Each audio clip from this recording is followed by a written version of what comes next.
Welcome to another riveting episode of Behind Breaking Bond. We were not on last week because a week ago today we had a bunch of snow, didn't we? Snow? That's not. Well, you're from Ohio. Right, I'm right. I grew up in upstate New York. That's not really snow. No, but it was kind of cool to see. But for here, it was a really good snow. It was a blizzard. It was. Bob, introduce yourself. My name is Bob Nelly. I am the father of Liz Nuelle Barraza, who was murdered 6 years ago last Saturday in Tomball, Texas, while setting up for a garage sale. Tell us about Liz. So my daughter Liz was a very quirky, beautiful young woman. She was married and had a job that she enjoyed, but she really lived for doing things for other people. So she loved to dress up in costumes. She would go to Ren Fair in a fairy costume with her husband, and they would pose and take pictures. And then they found out about this organization called the 501st Legion, which was a Star Wars costuming organization that did works of charity. And when she saw that they went to children's hospitals and helped kids and did good that way, she was all in, 100%. And her husband built a stormtrooper costume, and she built a biker scout. And true to form, she decided that it was a little too brutal to carry a pistol in the holster on her boot, so she substituted a little stuffed Ewok for that. And she would go to these hospitals. She would go to the Special Persons Ball in Galveston and just be with the kids, make them smile, especially around sick kids, making them forget that they're sick. That just was everything to her. Her slaying was, I think, hit close to home to a lot of people, wouldn't you say, Andy? Because she's out getting ready to do a garage sale. Any one of us anywhere at any place, and everybody that lives anywhere in Houston, Harris County, we all see garage sales happening Fridays, Saturdays, and even Sundays. And the fact that you think about going up and setting up for a garage sale, you never think you're going to get shot. Right. Excuse me. Tell us, Bob, to your knowledge, what happened? So, the morning of the garage sale, which was Friday, January 25th, 2019, she got up early. She went to Starbucks, as she usually did on her way to work, but she didn't go to work that day. She came back home, and they started dragging stuff that they had staged in the garage out and put it on the driveway. And her husband helped her, and then he left for work, and she was finishing the setup, and a dark-colored Nissan Frontier for I can't think of the actual sticker on it, but it'll come to me, drove up and made a turn in the street, and a person got out.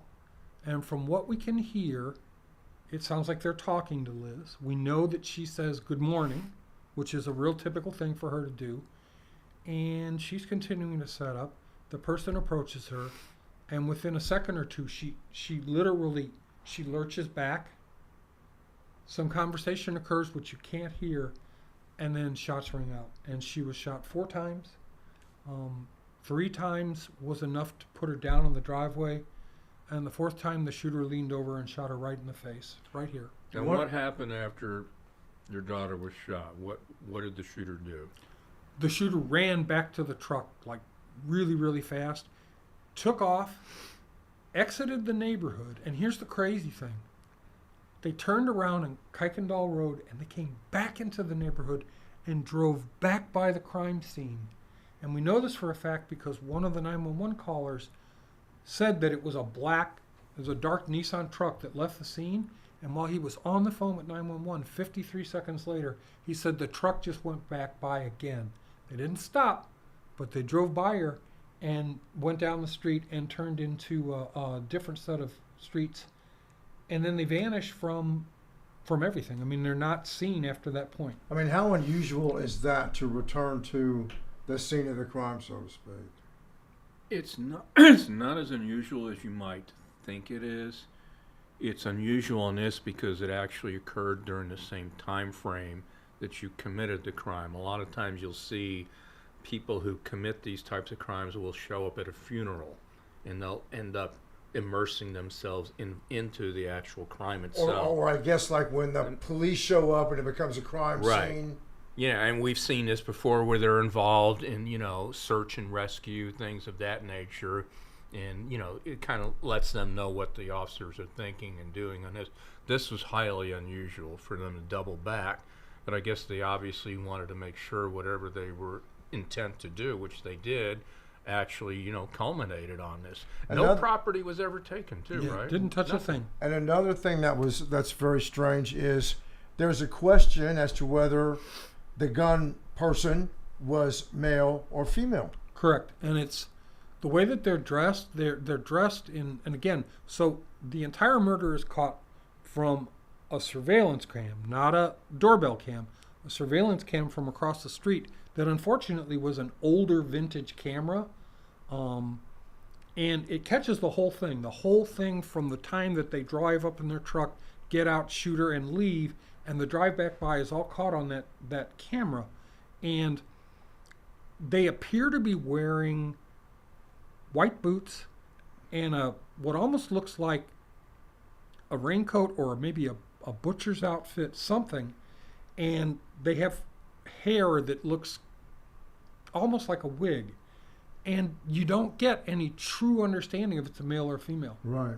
And one of the things that was also unusual about this was that very same surveillance camera caught the truck driving by their home at about 2 o'clock in the morning before the event occurred.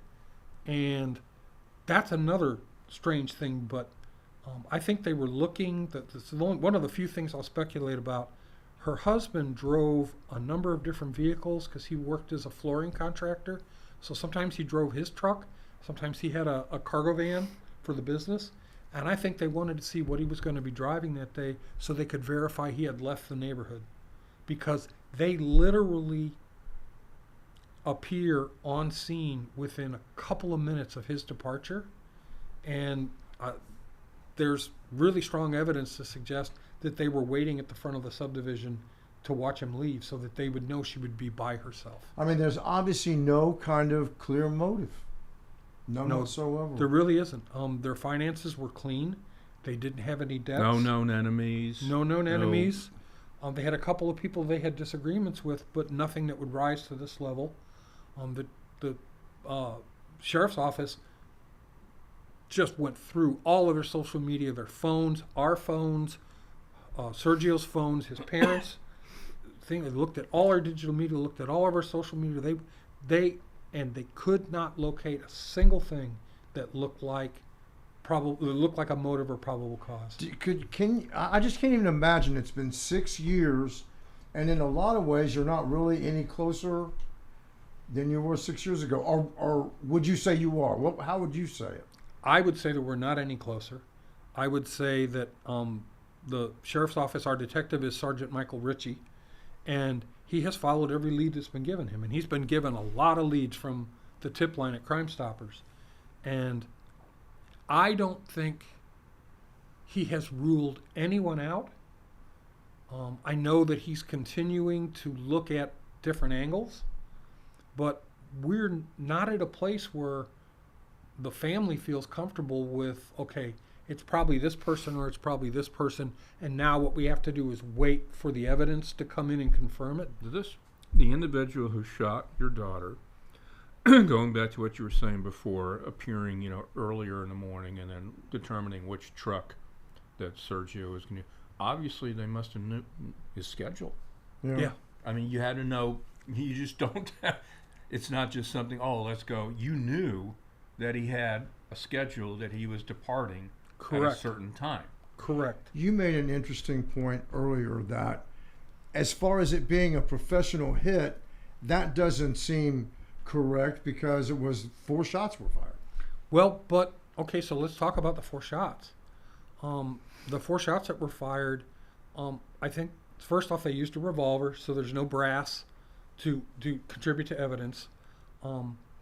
They wanted her on the driveway so that she was immobile, and that 4th shot could absolutely be fatal. Do you think it could have been some sort of a professional Absolutely.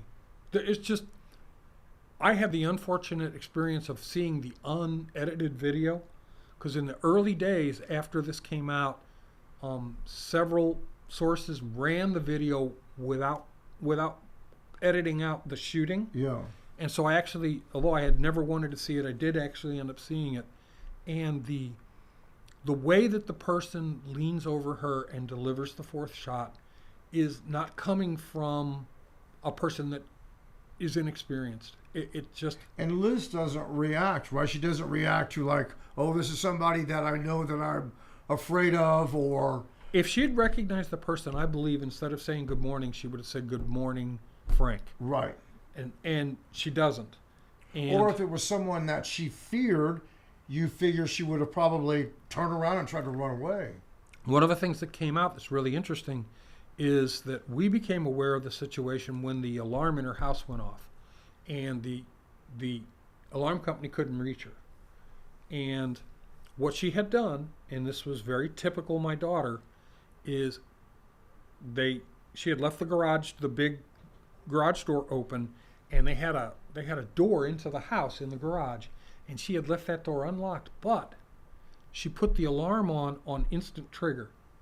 And I think she did this because if something bad happened, if she needed help, all she had to do was open that door, and the alarm would be going off, and maybe it would scare somebody off. Yeah. She didn't leave where she was when the shooter approached her. The only thing that we see is within about a second or so, she like startles back, and we think that that's when they revealed the firearm.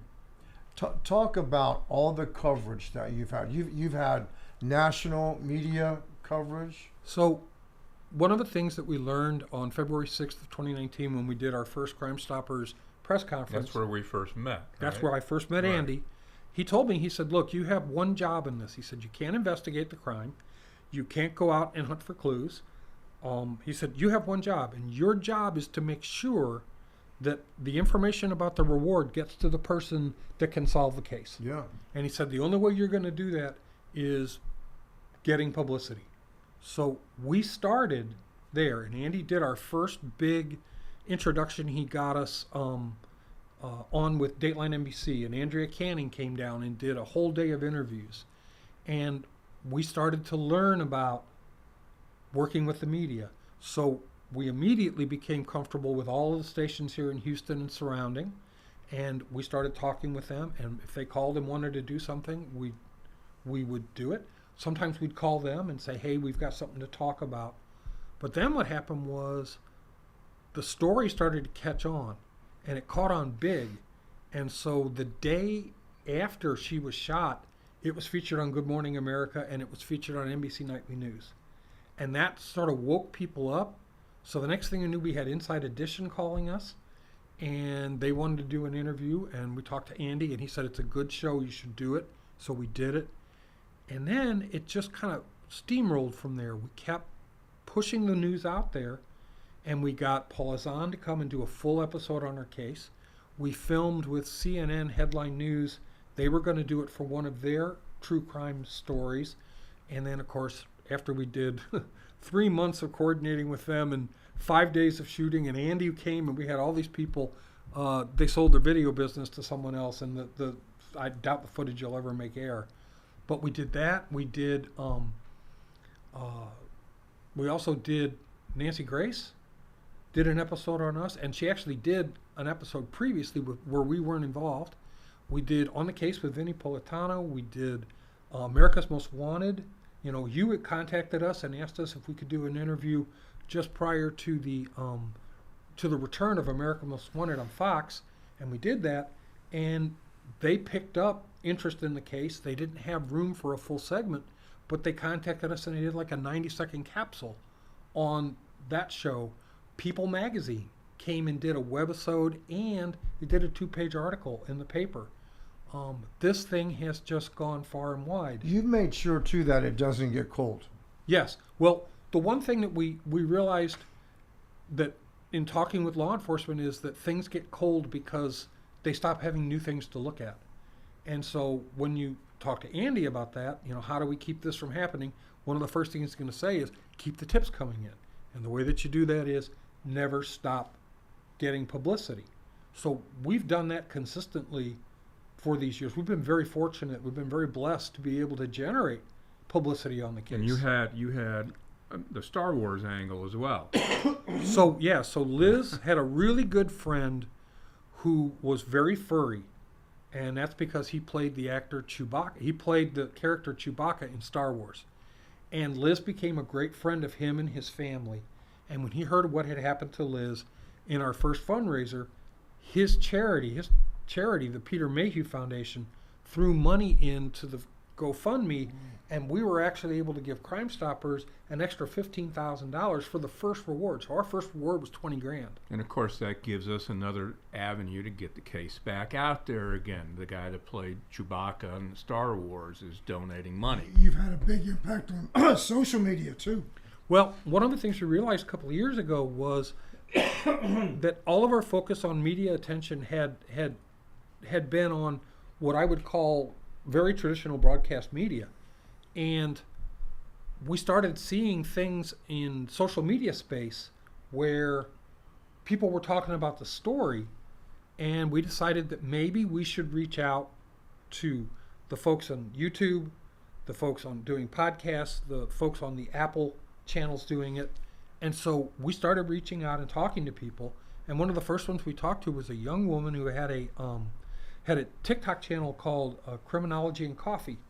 And she wanted to talk about our story. And this was like a 1.5, 2-minute thing. And she didn't want to interview us. She wanted to talk to us and get the facts, and then she was going to do her thing. And we were astonished that within a couple of days after she did that, it had 900,000 views. Wow.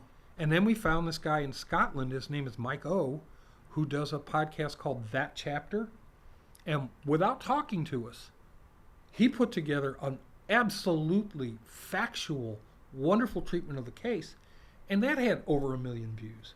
And every time we turned around, we were finding these true crime channels that were very legitimate, that had good followings, and we decided that that was a good outreach for younger people. Yeah. So we started cautiously talking with them, and we've now done, I think, close to a dozen of the more significant ones, including last week we did a wonderful episode with Crime Junkies, and we talked to them afterwards, and she indicated that their average episode gets about 1 million to 1.5 million downloads. You had a bad experience too.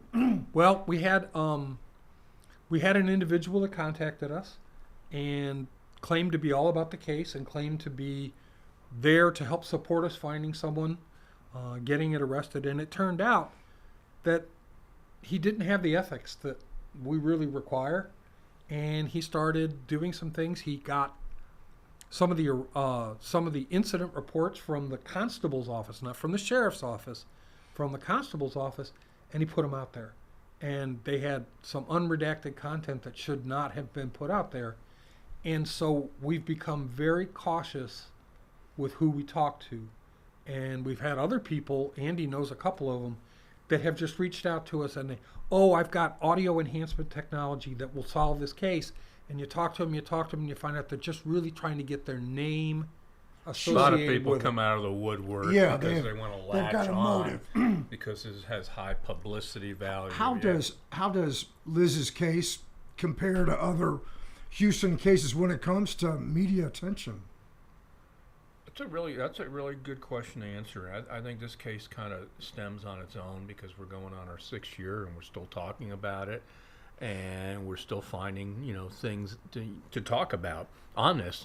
For example, we've got a big event coming up Thursday with Commissioner Tom Ramsey. And that was something, again, that you initiated. And how did that come about? Well, in June of 2019, my daughter's friends, her birthday is in June 26th, my daughter's friends went to then Commissioner Jack Cagle, and asked for permission to put a tree into a park that she loved, which is Burroughs Park up in the northeast section of Harris County. And Jack Cagle's office said, sure, you can do that, pick a spot. So we picked a spot. They bought a tree, really beautiful tree, and on her birthday we went out and tried to plant it, and I don't know if she didn't like where we were, but it rained cats and dogs. But the next day we went out, dug the hole, put the tree in, and it's become a for her friends and for her family, and when we want to feel close to Liz, that's where we go. Yeah. So I was at a Crime Stoppers event last September, the National Day of Remembrance, and one of the things I've learned over the years is when you encounter these public officials, don't be shy, go up and talk to them, Yeah. because they're people and you can talk to them. And I saw Tom Ramsey there, and I kind of caught him as he was leaving, and I said, Commissioner Ramsey, I would really like permission to put a bench in by my daughter's tree in Burroughs Park. And he looked at me and he said, and he called one of his staffers over, and he said, "This is Bob. You two need to talk. He wants a bench. Let's get a conversation going." So that was the initial thing. And then what happened was we started talking to them, and I met with this amazing person, Landon Reed, and one of the things he told me when I met with him is he said, the bench is approved. It's not an issue. It's perfect. He said, but we may be thinking too small. And I thought, okay, so I was thinking, does she get 2 benches? And he says, what Tom would like to do is he would like to focus attention on victims' rights. And so what he wants to do is he wants to do the bench for your daughter in Burroughs Park, but we want to put a bench and a tree in every park in Precinct 3, all 72 of them. That's great. So we immediately got Crime Stoppers involved, because if you're going to do something with crime victims, that's who you get. And we had this big meeting with Tom Ramsey's staff, Crime Stoppers, and my wife and I, and we talked about what could we do, and we just fleshed out this whole idea. And Crime Stoppers is providing the trees, and Tom Ramsey's office is providing the benches and the spaces, and then Crime Stoppers is going to provide victims' names. So what's awesome about this is there will be 71 other families that will get a bench and a tree to commemorate their lost loved one as a result of this program. And what we're hoping, Thursday is the dedication for Liz's bench and tree. What we're hoping is that we've gotten enough publicity out there. It's open to the public. It's going to be at Burroughs Park at 10 o'clock a.m. on Thursday the 30th, that people come out. And maybe we can get the other commissioners to sponsor similar programs in their precincts. Because it's a win-win for everybody. Yeah. Everybody wins in this. And so the good thing is, public, come on out and join us. Thursday morning, 10 a.m., be part of the first dedication that we're going to have out there. Do you know when the other ones will be done? Is it bi-monthly, so the next one will be in March. And I've already talked to that family, and they went ahead and approved it. So March, and then, May, and so forth. That's great. Yeah. And right now, what is the reward in Liz's Right case? now, we have an up to a $50,000 reward for any information leading up to the arrest of the suspects. So, you would think that up to $50,000, would spur, That's a lot of money. Spur somebody on. Again, Crime Stoppers, anonymous. Everything is anonymous. Yep. Call, submit a tip online, use our mobile app, and all it takes is hitting that right person at the right time in their life. Right. And we're just going to keep on doing it, because I've seen it happen. You've seen it happen. And until I'm it gonna see it and we're happen. going to Yes, see it you happen. are. It's going to happen. I'm It's gonna hoping that happen. the 6th year is the magic. Will be the one. Is Yeah. the one. Hey, Bob, thank you so much for joining us. Really Thank you for appreciate having you. me. Thank you all for watching, and remember to be kind to yourself and everyone else. And wish Randy gets his voice back. Right. Yes. So do that now. Thank you. Thank you all. God bless. It just sort of escaped me Yes. all of a sudden.